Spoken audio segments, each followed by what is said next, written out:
పెళ్ళైన కొన్ని రోజులకే నవవధువు చేసుకోవడం మనం చూసాం. కానీ ఇక్కడ ఖమ్మం జిల్లా రఘునాథపాలెం మండలం రామ్కేతండకు చెందిన బూక్యా సదర్లాల్ పెళ్ళైన ఏప్రిల్లో ఈ ఏడాది ఏప్రిల్లో పెళ్ళైంది. పెళ్ళైన 3 నెలలకే ఎప్పటికప్పుడు నయా న్యూ ట్రెండ్ ని మనకు అందిస్తూ అప్పుడు ఇప్పుడు ఎప్పుడైనా మనందరి చాయిస్ కిసాన్ ఫ్యాషన్ మాల్ వచ్చేస్తుంది మన ఈసీఎల్ కి జూలై 24న గొప్ప ప్రారంభం. అతను చేసుకొని తను చాలించాడు. దీంతో వారి ఇంటి వద్ద ఉన్నాం మనం ఇప్పుడు. దీంతో వాళ్ళ తల్లిదండ్రులు కన్నీరు మున్నీరుగా విలిపిస్తున్నారు. ఇప్పుడు తల్లి ఉంది మనతోటి, వారితో మాట్లాడే ప్రయత్నం చేద్దాం. అమ్మ చెప్పండి, ఏం జరిగింది, అసలు ఎలా ఉండేవాడు మీతోటి? నాకు ఏం చెప్పలేదు సార్. నా పిల్లగాడు ఏం మాట అనలేదు సార్. నేను ఎట్లా బతకాలేదు సార్. నాకు ఏరు పెడతారు సార్. ఏ నానా నా పిల్లగాడు సాదేవాడు. పిల్లగాడు ఎవరు సాస్తారు నానా? నా పిల్లగాడు నాకు సాదేవాడు. ఏ బేటా ఏ సదర్లా ఆడిన కుడి దగ్గరకెళ్దు. ఏ బేటా రే ఏ బేటా మరో బేటా కోకోని బేటా. ఏం జరిగిందమ్మా, అసలు ఏం జరిగిందని చెప్పాడు, మీకు ఏం చెప్పలేదా? గేటా అనే దగ్గర బేటా. అసలు ఏం జరిగిందమ్మా, మీకు ఏమైనా చెప్పాడా? సార్, మా తమ్ముడికి పెళ్ళి అయి 16 రోజులకే నీకు మొగతనం లేదు, నువ్వు నా దగ్గర ఒక్క నిమిషమే పడుకుంటున్నావు, నాకు గంటలు గంటలు కావాలని వాళ్ళ అమ్మ వాళ్ళ తమ్ముడు ఆమె టార్చర్ పెడుతున్నారు రోజు. నా తమ్ముడే గడుపులో ఉంచుకొని ఉంటుండు. తర్వాత అక్క నాకు ఈ ప్రాబ్లం అని నాకు నా భార్య చెప్తుంది, నాకు ఇబ్బంది పెడుతుంది, నా మీద ఏమైనా ఉందేమో అని చూపి అంటే నేను 5-6 చోట్ల తీసుకెళ్ళి చూపించిన. ఏం లేదు, రిపోర్ట్లో అన్నీ నార్మల్ అని వచ్చింది. అయినా బాగానే ఉంటున్నా అక్క, బాగానే ఉంటున్నా మేము అంటుంది. అయితే ఆమె బయట అక్రమ సంబంధం లవ్ చేసిందంట. పెళ్లి ముందు లవ్ చేసి ఇలా పిలిపిస్తుంది, రోజు ఫోన్లో చాటింగ్ చేస్తుంది, ఫోన్లో మాట్లాడి వాట్సాప్ కాలింగ్ మాట్లాడి ఫోన్లో డిలీట్ చేస్తుంది, వీడియో కాల్ చేస్తుంది. మా తమ్ముడు లేస్తే బేరానికి వెళ్తారు, ఏటలు బేరం చేస్తారు మా నాన్న మా తమ్ముడు. చేను పని పొలం పనికి వెళ్తారు మా తమ్ముడు. రోజు ఇదే పని చేస్తూ నువ్వు నా దగ్గర మంచిగా ఉండట్లే, నువ్వు నాకు మంచిగా చూడట్లే, నాకు ఇది కావాలి, నాకు గంటలు గంటలు కావాలని రోజు టార్చర్ పెడుతుంది నా తమ్ముడికి. వాళ్ళ అమ్మ వాళ్ళ అన్న ముగ్గురు టార్చర్ పెడుతున్నారు. ఆ టార్చర్ తట్టుకోలేక నా తమ్ముడు ఉన్నాడు. చనిపోయే రోజు మీకు ఏమైనా ఫోన్ చేశాడా, చెప్పాడా ఏమన్నా? చేసిండు నాకు అక్క నేను ఆమె టార్చర్ నేను భరాయించను అని చెప్పిండు. అయితే నీ అదృష్టంలో ఆమె ఉంది, నువ్వు సరి చేసుకో తమ్ముడు, నువ్వు మంచిగా ఉండరా అని నేను చెప్పి 2 నెలలు అయింది మాట చెప్పి. నిన్న నాకేం చెప్పలే నిన్న. అక్క నేను చచ్చిపోతున్నా కానీ నాకు మర్చిపో అని చెప్పి చచ్చిపోయిండు. అత్తగారింటికి ఎన్ని రోజుల కింద పోయాడు? అత్తగారింటికి సోమవారం పోయారు. సోమవారం మంగళవారం వాళ్ళు డాక్టర్ పండుగ చేశారు. సోమవారం పోయి నైట్ అక్కడ ఉన్నారు, మంగళవారం ఉన్నారు, బుధవారం ఇక్కడ ఇంటికి వచ్చిండు. గురువారం మళ్ళీ పోలేదు, శుక్రవారం పోయిండంట. శుక్రవారం పోతే నీకు హైదరాబాద్ వెళ్ళి టెస్టులు చేపిస్తాం మేము, మా మామయ్య మా అన్నయ్య హైదరాబాద్ తీసుకెళ్ళి టెస్టులు చేపించి నీకు చూపిస్తారంట అన్నారు. వాళ్ళ తమ్ముడు అంట ఊళ్ళో ఏం పచారం చేస్తుందంట, ఆయనకు ఆడ మొగతనం లేదు, ఆయనకి టెస్టులు చేపించి ఈయనకి ఇడాకులు వేద్దామని చెప్తుండంట. ఈయనేం బావా అని ఫోన్ చేసి పిలిపిస్తుందంట మా ఊడికి. పిలిపించి మా అక్కకి మా బావ గంట సేపు పడుకుంటారంట, నువ్వు నాకు దగ్గర నిమిషం కూడా పడుకోవట్లే అని బాగా ఇబ్బంది పెట్టిందంట నైట్ మొత్తం మా తమ్ముడికి ఈ మాటలు చెప్పిన మాటలు ఆయన గుండెలో ఉంచుకొని ఆయనకి ఇక నిద్ర రావట్లే, ఫీలింగ్ కూడా రాకుండా పడుకున్నాడట ఆయన.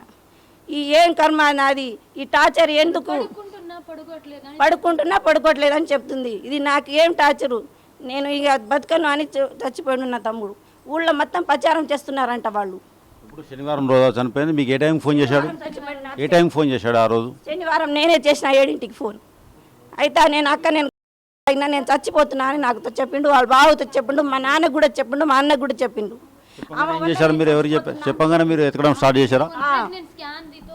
ఆమె టెస్ట్ చేపించిందంట 2 నెలల క్రితం. ప్రెగ్నెంట్ టెస్ట్ వచ్చింది, ఆమె దగ్గర పడుకోవట్లేదుగా. టెస్టులు ఎట్లా వచ్చింది?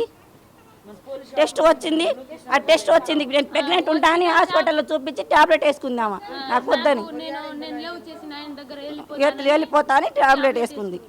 మనతో తండ్రి ఉన్నారు, తండ్రి కూడా అంతా తల్లితో పాటు సదర్లాలకు సంబంధించిన వాళ్ళ అక్క కూడా అత్తింటి వారి వేధింపుల వల్లే మా తమ్ముడు చనిపోయాడు, సదర్లాలు చనిపోయాడు అని చెప్తున్నారు. తండ్రి ఉన్నారు, తండ్రితో మాట్లాడే ప్రయత్నం చేద్దాం. అసలు ఏం జరిగింది చెప్పండి. చెప్పింది ఏనండి, చిన్నగా చెప్తా. మా కొడుకు మంచిగానే ఉంది. ఆమె ఎవరితో లవ్తో ఉన్నానంట, మనకి తెలియదు, పెళ్లి చేయించినాం. లవ్తో అంటే నేను ఆడ పావు గంట అరగంట పండాలి అంటుంది ఆమె. ఎట్లా పండుతాడు? ఉన్న వరకే పండుతాడు, ఎక్కువ పండుతాడు ఎవడైనా. అయితే రిపోర్ట్ కూడా డాక్టర్ కాడ తీసుకెళ్ళి రిపోర్ట్ ఉంది, రిపోర్ట్ చేయమంటే తీస్తా. బాగానే ఉంది మా వాడిది, తప్పు లేదు. కానీ లైన్ ఏదో ఉంది, ఆ లైన్ తర్వాత మా కొడుకు ఒత్తిడి వచ్చి చనిపోయాడు. చనిపోయే ముందు మీకు ఏమైనా ఫోన్ చేశాడా? మీకు జాడ దిగినప్పుడు ఆయనకు నేను ఫోన్ చేసిన, ఫస్ట్ వాళ్ళకి చేసిండు తాగి మందు. ఎవరికి? భార్యకి చేసిండు ఫస్ట్ భార్యకి చేసిన తర్వాత భార్య వాళ్ళు మా ఇంకోడు నాకు ఫోన్ చేసిండు. అప్పుడు వర్షం కూర్చొని మామూలుగా నైట్గా 6:30 7 పాతొక 7 టైంలో చేసిండు. మా కొడుకు చేనుకు నీళ్ళు గట్ట అని పోయిండు. ఉన్నోడు ఆయన కానీ పెద్దోడికి లేపుకొని పోయినా, మా పెద్ద కొడుకుని పట్టుకొని పోయినా. చీకటి పడ్డది, ఆడలేడు. అయితే లేప నా ఫోన్ 3 సార్లు లేపలే. రెండోసారి నా కొడుకు ఫోన్ లేపితే, నాన్న చచ్చిపోతా, ఎక్కడ పెళ్లి చేసుకున్నాను నేను, ఈ బాధ తట్టుకోలేక చచ్చిపోతాలే కానీ నువ్వు వద్దు, కోట్లైనా పెడతా బెటా నీకు కానీ నేను చెప్పినా కూడా నీ దొరకని నాన్న, నేను దొరకని కాలువలు దుక్కి తెచ్చిండు అన్న. ఇదే మాట. అయితే వాళ్ళ అన్నకు ఫోన్ చేసి చెప్పినట్ట, బావా ఈ కాలంలో అన్ని కామని అని అన్నాడంట. పెళ్లి చేసుకున్నా కూడా కామని నా చాటింగు అట్లా అన్నారంట వాళ్ళన్న. వద్దు బావ నువ్వు ఎవరికి చెప్పా కానీ కాళ్ళలో పడి ఏడ్చిందంట మావాడు కాళ్ళలో. మందు తాగుతున్నా అనిత, నువ్వు ఎందుకు ఎట్లా చేస్తున్నావని ఫోన్ చేస్తే వాళ్ళ అమ్మ ఏమంటుందంట, మన కోసం ఎందుకు చేస్తుండు చవని అన్నదంట వాళ్ళ అమ్మ. ఆ మాటలతో నా తమ్ముడు చనిపోయిండు. వాళ్ళకి శిక్ష వేయాలి ముగ్గురికి, వాళ్ళ అన్నకి, వాళ్ళ అమ్మకి, వాళ్ళ ఆమెకి, ముగ్గురికి శిక్ష వేయాలి సార్. శిక్ష వేస్తేనే మేము ఊరుకుంటాం, లేకపోతే మేము ఆయన చేసుకుంటాం. మీరు చెప్పండి అమ్మా, మీకేమవుతాడు? సదర్లా కోడలమ్మ రోజు నా దగ్గర ఉంటుంది, కూర్చుంటుంది, బాగానే ఉంటుంది. రోజు ఇంట్లో వెళ్తుంది, రోజు నా దగ్గర కోసపే ఉంటుంది. నేను వస్తా ఇంటికాడ ఏం చేస్తున్నాను చూస్తే రోజు ఫోన్లోనే 24 గంటలు ఫోన్లోనే మాట్లాడుతుంది. ఎవరితో మాట్లాడుతుంది ఏంటంటే చెప్పట్లే. ఒకసారి నేనే చూసా, ఎవరు తినతో రోజు చాటింగ్ చేస్తున్నావు, ఫోన్లో మాట్లాడుతున్నావు, వీడియో కాల్ చేస్తున్నావు ఎందుకు అంటే చెప్పట్లే. అయినా మా మరిదేమో ఒకరోజు చూసేసిండు, నెంబర్ చూసిండు, ఫోన్ రికార్డింగు చాటింగ్ మొత్తం చూసిండు. అయితే ఏం పని ఇది, నువ్వు రోజు నేను సంతకి వెళ్తున్నా, రోజు నువ్వు ఇంటికాడ ఉండి ఇదే నా పని చేసేది, నన్ను ఇంత మోసం చేస్తావా నువ్వు అంటే, బావా ఇంకోసారి చేయను బావా, నీ కాలు మొక్కుతా బావా, ఇంకోసారి చేయను బావా, ఎవరికి చెప్పకు బావా, ప్లీజ్ బావా అని బాగా బ్రతిమలాడుతుందంట. అయితే నేనేమి చేయను, మీ అమ్మ నాన్న ఇంటికాడనే తీసుకెళ్తానని మొన్న దాడోడి పండుగకి వెళ్ళారంట వాళ్ళు.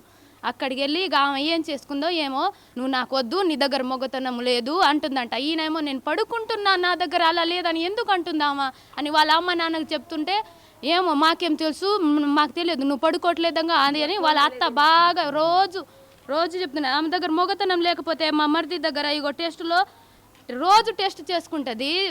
ప్రెగ్నెన్సీ వస్తే టాబ్లెట్ వేసుకుని పోగొట్టుకుంది.